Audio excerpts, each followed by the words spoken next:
आजको यो भिडियोमा चाहिँ हामी टिप्स कसरी गर्ने, ट्राइसेप्स र चेस्ट इन्डिभिजुअली यसलाई टार्गेट कसरी गर्ने। मान्छेहरूले यो एक्सर्साइज गर्दाखेरि चेस्ट गर्न खोज्नुहुन्छ बट अननोइङली ट्राइसेप्स एक्सर्साइज गरिराखेको हुनुहुन्छ।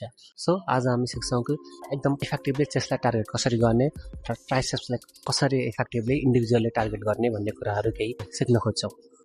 ओके, अब हामी धेरै ढिला नगर्दै हाम्रो टपिक सुरु गरौँ। ओके, फर्स्टमा will know about the proper posture for targeting our chest. Let's go.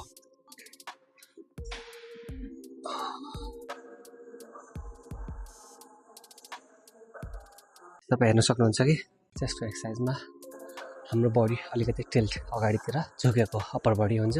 If possible, if सकिन्छ भने लोवर बडी लेग्सलाई नि थोरै बेन्ड गरेर अगाडि अप्पर बडी र लोवर बडी बोथ क्लोजर ल्याउने हो भने अझै राम्रोसँग चेस्ट टार्गेट। अब हामी कुरा गरौँ ट्राइसेप्सको लागि। यो एक्सर्साइज गर्दाखेरि हामीले केमा ध्यान दिन्छौँ त भन्दाखेरि हाम्रो एल्बो धेरै बाहिर हुँदैन। यसमा चाहिँ मेजोरिटी अफ द ट्राइसेप्सको एक्सर्साइजहरू एल्बो क्लोज नै गरिन्छ।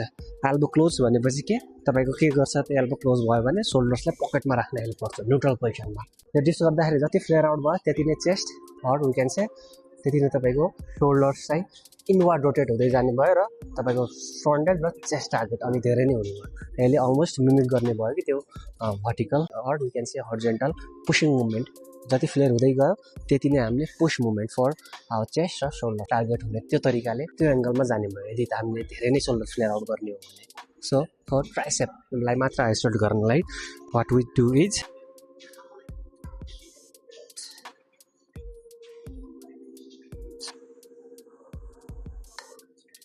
यस, make sure elbows tucked in.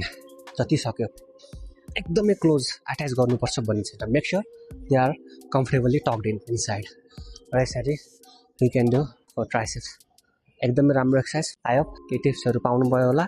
Thank you for watching. Okay, I will meet you on another informative video.